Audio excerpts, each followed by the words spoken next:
வேலி ஆட்கள் தேவைப்படுகிறார்கள்.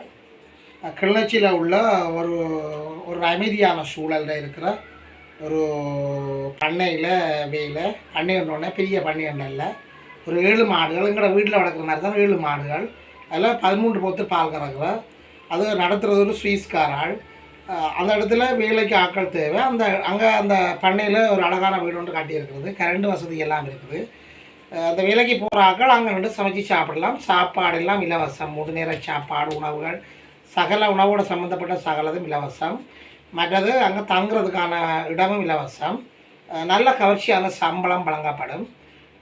ஆரம்பத்தில் வழங்கப்படுற சம்பளம் 30,000 35,000, படிப்படியாக 5,000 10,000 என்று சொல்லி அவற்றை வேலையின் சிறப்பு தன்மைக்கு ஏற்ற மாதிரி வளர்ச்சி சம்பளம் கூட்டப்படும்.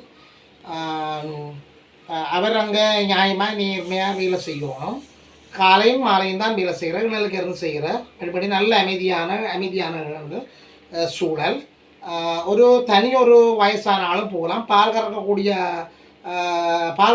மாதிரி இருக்கணும். மாடுகள பால் கறக்கக்கூடிய மாதிரி இருக்கணும், கூடியவராகத்தான் இருக்கணும்.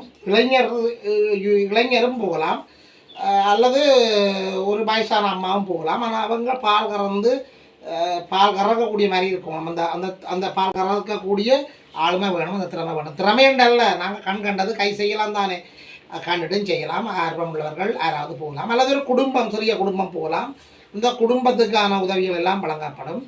அதில் அருகில் பாடசாலை இருக்குது. அந்த குடும்பத்தில் பிள்ளைகள் கஷ்டப்பட்டவர்கள், வீடு இல்லாதவர்கள் குடும்பம் வாங்கி அங்கே நின்று தங்கலாம். அந்த பிள்ளைகள் படிக்கிறதுக்கான படிப்பு வசதியும் அது மனிதாயமான அடிப்படையில் அந்த சுவிஸ் நாட்டுக்காரால் செய்வார். அதாவது ஆர்வம் உள்ளவர்கள், போக விருப்பமுள்ள ஆர்வம் உள்ளவர்கள் என்னுடன் தொடர்பு கொள்ளலாம். என்னுடைய தொலைபேசி இலக்கம் இங்கே இந்த திரையில் காணப்படுகிறது. இத்துடன் இந்த காணொலியை முடிக்கிறேன். யாராவது உழைக்கணும், வாழணும் என்று சொல்கின்ற அந்த நம்பிக்கை உள்ளவர்கள், வாழ்க்கையில் முன்னுக்கு வரப்போகிறவர்கள் இந்த வேலைவாய்ப்பில் இணைந்து கொள்ளலாம். மேலும் அவர்களுடைய குடும்பம் சம்பந்தமான ஏனைய உதவிகளும் வழங்கப்படும். ஒரு சுவிஸ் நாட்டுக்காரன் அந்த இடங்கள், அவர் அந்த குடும்பங்கள், பிள்ளைகளுக்கு இந்த கல்வி வசதிகள் அப்படியான உதவிகளையும் அவர் ஒரு சலுகை அடிப்படையில் வழங்குவார் என்று கேட்டுக்கொண்டு காணொலியில் நிறைவேறுகிறது. யாராவது தொடர்பு கொள்ள வேண்டியவர்கள் இந்த காணொலியில் முன்னுக்கு தொலைபேசி இலக்கம் இருக்கிறது, அந்த தொலைபேசி இலக்கத்துடன் தொடர்பு கொண்டு அந்த வேலைவாய்ப்பை பெற்றுக்கொள்ளலாம். நன்றி, வணக்கம். கட் பண்ணுங்க.